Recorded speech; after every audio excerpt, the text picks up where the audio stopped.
Commissioner system ये काम करना आसान हो गया है, पहले थोड़ी दिक्कत आती थी। किस तरह का फीडबैक आईएएस अधिकारियों की तरफ से? ये देखिए, मेरे पास इस प्रकार का कोई भी फीडबैक नहीं। दिन कौन सा था जब आप कमिश्नर की कुर्सी पे यहाँ पर बैठे? जैसे बाकी पुलिस कमिश्नरीज की अपनी कुछ परंपराएं हैं, कुछ वो है, वैसे ही मध्य प्रदेश पुलिस की भी अपनी परंपरा। साथी हैं, अधीनस्थ कर्मचारी हैं, पुलिसकर्मी हैं, वो अपनी फिटनेस को लेकर कॉन्शियस हैं। परेड का जो एक पुलिस व्यवस्था का एक बहुत ही अभिन्न अंग है, उसको हम कैसे उसका उपयोग करें। आपके पास क्या फीडबैक आया? जो अभी फीडबैक मिला है वो ये है कि अभी हम लोग बहुत ही ज़्यादा बारीकियों में जा करके 116 कर रहे हैं, फूंक फूंक करके कदम रख रहे हैं।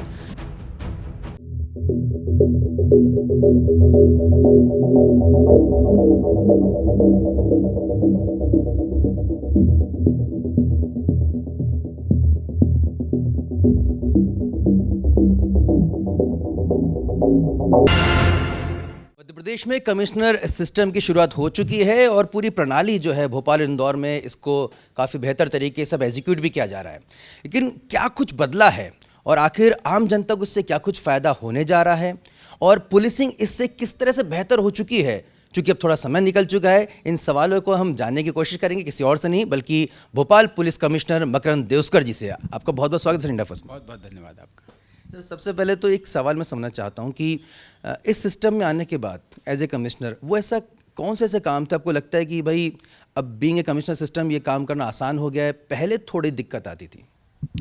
देखिए, ये मैं एक बार स्पष्ट कर दूं कि दिक्कत पहले थी, अब नहीं है। मतलब इसको मैं स्पष्ट करना चाहता हूं कि दिक्कत पहले भी कभी भी नहीं थी। है क्या कि कभी कभी कोई चीज़ एक नई शुरुआत की गई है, उसको हम उसका प्रयोग हम लोगों ने शुरू किया है और इसके रिज़ल्ट्स अभी आने वाले समय में अपने आप सभी के सामने आएंगे। और नई चीज़ों के जो पुलिस अधिकारियों को अब जो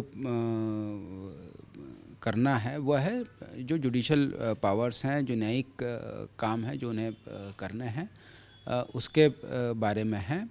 और मुझे खुशी इस बात की है कि अभी हमारे यहाँ पे सहायक पुलिस आयुक्त और पुलिस उपायुक्तों ने 116, 110 की कार्रवाइयाँ शुरू कर दी हैं और कई अधिकारियों ने अपने अंतिम आदेश भी जारी करने प्रारंभ कर दिए हैं।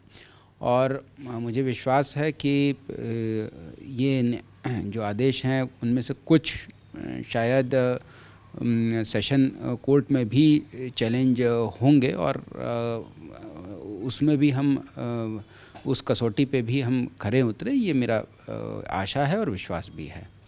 एक बड़ी जिम्मेदारी भी है और चैलेंज भी है क्योंकि apart from regular policing judicial powers को भी कैसे कंट्रोल करना है, कैसे एग्जीक्यूट करना है और न्याय व्यवस्था के तहत उसको किस तरह से उसको लेके चलना है। आपको सिर्फ अपना ही नहीं बल्कि आपके जो अधीनस्थ जो आपके साथी हैं उन्हें भी लगातार कहीं ना कहीं आपको ब्रीफ करना है। कितना बड़ा चैलेंज आप इसको समझ रहे हैं? नहीं, देखिए, ये मतलब मेरे लिए गौरव की बात है पुलिस कमिश्नर प्रणाली में काम करना। और मुझे इस बात का भी विश्वास है कि जितने भी अधिकारी यहाँ पर काम कर रहे हैं वो भी इस बात से गौरवान्वित महसूस कर रहे हैं कि वे पुलिस कमिश्नर प्रणाली के तहत काम कर रहे हैं। और इस प्रणाली के में काम करते हुए हमें न केवल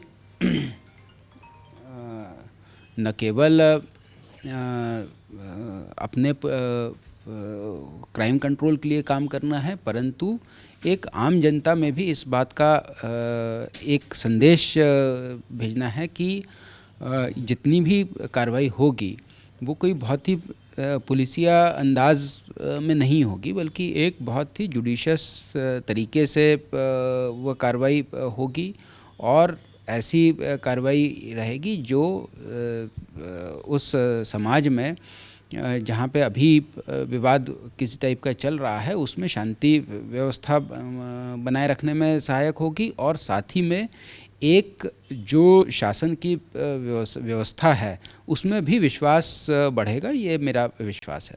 डॉक्टर सर, वो पहला डिसीजन कौन सा था जब आप कमिश्नर की कुर्सी पे यहाँ पर बैठे, तो वो डिसीजन सिर्फ एज ए कमिश्नर या एज ए कमिश्नर सिस्टम में ही पॉसिबल था, एज ए रेगुलर जो पुलिसिंग व्यवस्था रहती है उसमें पॉसिबल नहीं था? वो पहला डिसीजन लेते आपको कितनी खुशी हुई और वो डिसीजन कौन सा था? देखिए, ये जो है मतलब इस व्यवस्था में काम करते वक्त हर अधिकारी कर्मचारी एक उस बड़ी सी व्यवस्था का एक छोटा सा हिस्सा मात्र ही रह सकता है। मतलब उसमें पर्सनल खुशी या दुख जैसी बात नहीं रहती है इसमें। लेकिन हाँ, जो हम लोग जो लीग से हट करके जो हम लोगों ने अगर 144 का आदेश जारी किया है या 117 के आदेश जो जारी किए हैं, वो जो हमारे न्यायालय से जारी हुए हैं वो लीग से हट करके रहे थे, जो अभी तक हम रेगुलर पुलिसिंग में नहीं करते थे।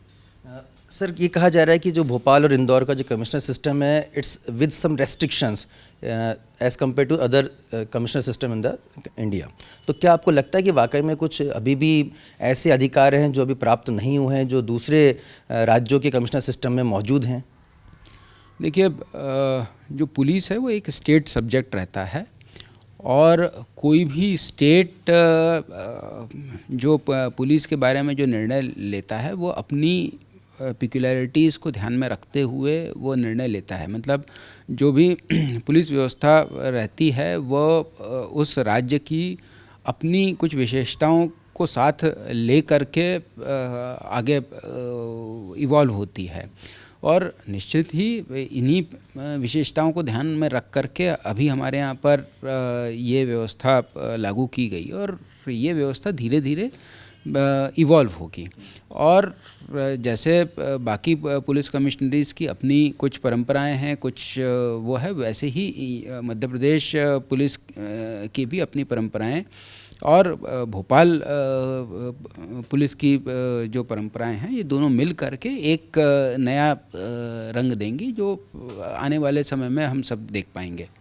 आपके पास एक फीडबैक लगातार आता होगा, तो आपकी जो सबसे जो छोटा जो कड़ी है, अगर हम सिपाही को लेकर बात करें, किस तरह का फीडबैक आपके समझ में आ रहा है कि जब कमिश्नर सिस्टम हो गया, वो कितना अपने आप को एम्पावर फील कर रहा है, कितना जिम्मेदारी उसके अंदर आई है? आपके पास क्या फीडबैक आया? देखिए, अभी जो है, जो फीडबैक एक्चुअली जो हम लोग वेट कर रहे हैं वो है आम जनता का फीडबैक। हमारे लिए बहुत ज़्यादा महत्वपूर्ण रहेगा। और अभी जो है न्यायिक कार्यों का भी जब इफ़ेक्ट जो है आम जनता को मालूम पड़ना शुरू होगा, जो मुझे लगता है 1, 2, 3 महीनों में लोगों को मालूम पड़ना शुरू होगा, तब वो हम वास्तविक तरीके से उस फीडबैक को सही तरीके से हम अपना खुद का एक मेजरमेंट हमें मानना चाहिए। लेकिन जो एक अभी जो पुलिसकर्मी जो हमारे यहाँ पर काम कर रहे हैं, वो निश्चित ही एक पुलिस कमिश्नरेट में उसको एक ज़िम्मेदारी का एहसास हो रहा है कि मुझ पे कुछ और एक्स्ट्रा ज़िम्मेदारी दी गई है। अब जो 107-16 जो अभी हमारे यहाँ थानों में अचानक से अभी थोड़े से जो कमी महसूस हुई है, और मैंने उसमें जब देखा तब हम लोगों ने थोड़ा सा एक उस पर रिसर्च की कि अचानक से क्यों कम हो गए हैं। तो एक मुझे जो अभी फीडबैक मिला है वो ये है कि अभी हम लोग बहुत ही ज़्यादा बारीकियों में जा करके 107-16 कर रहे हैं, फूंक करके कदम रख रहे हैं। तो वो इस बात का द्योतक ये है कि अभी जो है थाना प्रभारी को भी ऐसा लग रहा है कि मुझे इस व्यवस्था में अपने तरीके से कंट्रीब्यूट करना चाहिए। मेरे कार्यालय से जो कागज़ निकल रहा है वो अच्छी तरीके से प्रूफ हो करके निकले, ताकि भविष्य में किसी भी प्रकार की न्यायालय में को लेकर के कोई अड़चन सामने ना आए। तो मुझे इस बात की खुशी भी है और एक चिंता भी है। दोनों ही चीज़ें हैं, और उसको हम लोग अभी ठीक कर रहे हैं। अभी उसको हम कैसे हम स्ट्रीमलाइन कर दें, उसके लिए भी कार्य कर रहे हैं। मगर सर ऐसा तो कहीं नहीं है कि इस जुडिशल पावर को कैसे हैंडल करना, उसमें जो बेसिक पुलिसिंग है उससे कहीं ना कहीं ध्यान जो है वो हट जाए आपके अधिकारियों का, जो फील्ड में बहुत ज़रूरी है, क्राइम डिटेक्शन। देखिए, इसी चीज़ को ध्यान में रखते हुए कई सारे वरिष्ठ अधिकारी पोस्ट हुए हैं। मतलब अभी एक एसपी रैंक के अधिकारी क्राइम में हैं, ट्रैफिक में हैं।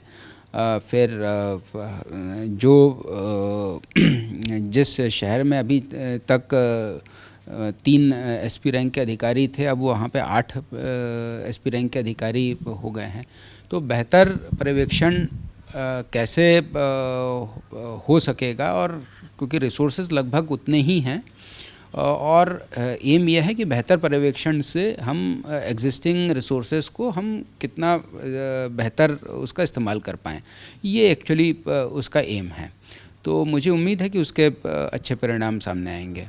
आपके कई आईएएस दोस्त भी हैं, आपके कलीग्स भी हैं। एक जनरल परसेप्शन है कि सब जो आईएएस अधिकारी होता है वो श्रेष्ठ होता है, उससे थोड़ा कम होगा, वो आईपीएस होगा।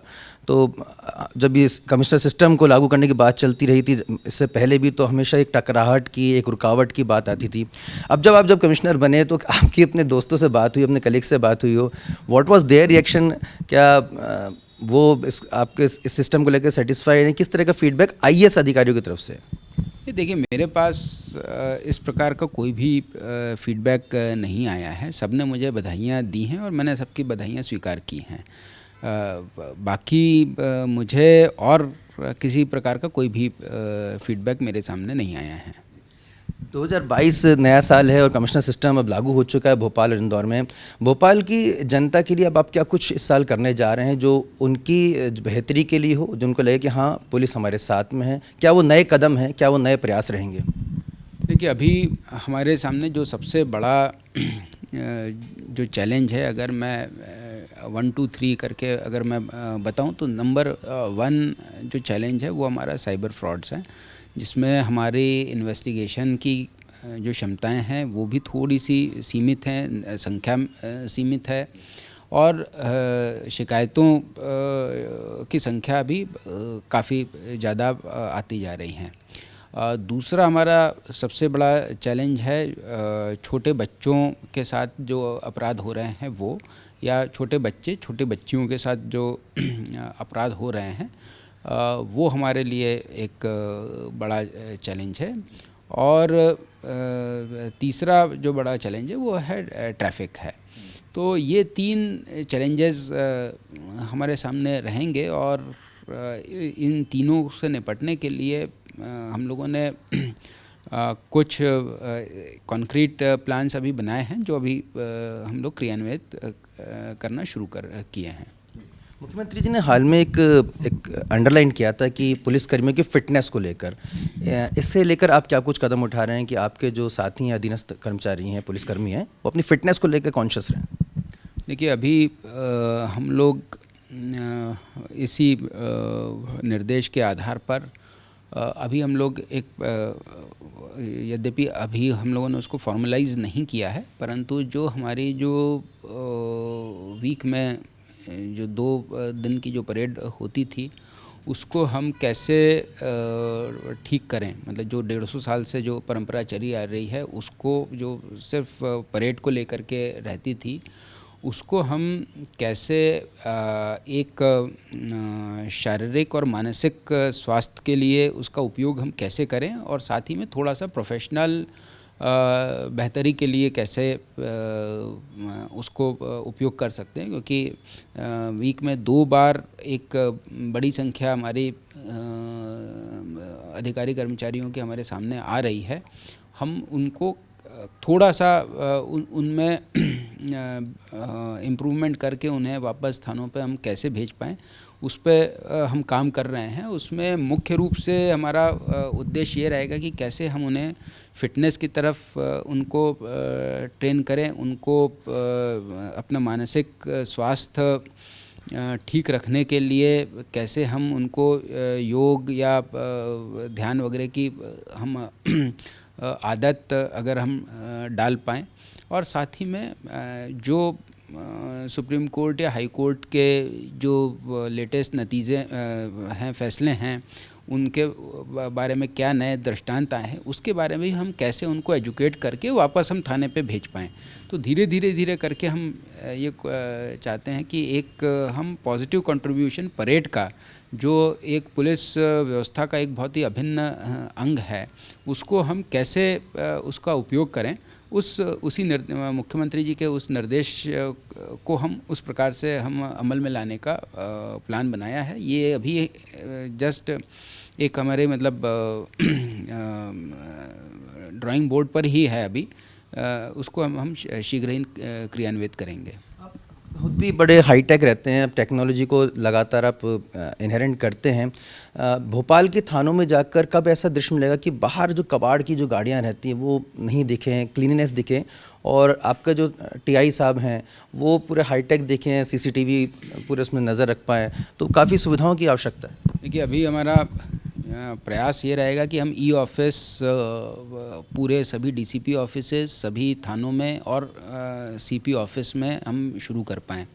तो जो नए जो बस्ते जो आपको दिखते हैं वो थोड़े से उसमें घटोतरी हो, पहली चीज़। दूसरी चीज़ है कि जो भी जानकारियाँ हम लोग इकट्ठा कर रहे हैं, जिसमें हमारा मैन पावर काफ़ी खर्च होता है, कागज़ खर्च होते हैं और समय से नहीं रहते, तो उसको हम कैसे पोर्टल्स पर शिफ्ट करें, डायनेमिक पोर्टल पर हम कैसे उसको शिफ्ट करें, वो हमारा ये दो मुख्य प्रयास रहेगा। इसके अलावा जो है अभी SCRB ने हमको ई विवेचना का ऐप बना करके दिया है, जो मतलब मेरा आपसे भी आग्रह रहेगा कि आप थाने में एक बार ई विवेचना करते हुए अगर आप देख पाएँ तो आपको भी विश्वास होगा कि टैब्स पर कैसे विवेचना हमारे पुलिस अधिकारी डाल रहे हैं, वो भी देखा जा सकेगा। और EFIR को हम और ज़्यादा कैसे लोगों के बीच में उसको प्रचारित कर सकें, वो एक हमारा प्रयास रहेगा। पब्लिक को भी कैसे इंटरेक्टिव सर बनाने का आप विचार कर रहे हैं कि पब्लिक भी पुलिस को इन्फॉर्म कर पाए, कोई घटना की जानकारी दे पाए, कोई ऐसी टेक्नोलॉजी, कोई ऐसा ऐप, कोई ऐसा सिस्टम आप डेवलप कर रहे हैं? देखिए, अभी हम लोग सोशल मीडिया हैंडल को अभी और स्ट्रेंथन करने का प्रयास कर रहे हैं, ताकि जिससे अगर कोई सूचना ट्विटर पर या मेनली ट्विटर को हम लोगों ने स्ट्रेंथन करने का प्लान कर रहे हैं, ताकि ट्विटर पर अगर कोई शिकायत आती है तो हम उसको टाइमली रिस्पॉन्ड कर पाएँ। बहुत बहुत शुक्रिया मकरंद सर, तमाम इश्यूज़ पे हमसे खुलकर आपने बातचीत करी, आगे की प्लानिंग्स हमसे शेयर की, और निश्चित तौर पर कमिश्नर सिस्टम के ज़रिए जनता को ये भरोसा होगा कि पुलिस उनके लिए है, और कहीं ना कहीं अपराधियों के दिमाग में, उनके दिलों में खौफ जरूर होगा। तो मकरंद देवस्कर जी यहाँ पर पूरी तरह से आशान्वित हैं, उनके उम्मीद बता रहे हैं कि जल्दी काफ़ी कुछ बेहतर प्रयास आपके बनेंगे, ऑप्टिमिस्टिक हैं, और टेक्नोलॉजी के सहारे जनता को भी जोड़ा जाएगा कि वो अपनी बात पुलिस तक पहुँचा सकें, इन्फॉर्म कर सकें, और हम बेहतर समाज में यहाँ पर जी सकें, जहाँ पर अपराध कम हो और जनता खुशहाल रह सके, बेहतरी कर सकें। इस उम्मीद के साथ अपने दोस्त आशुतोष को दीजिए इजाज़त। नमस्कार।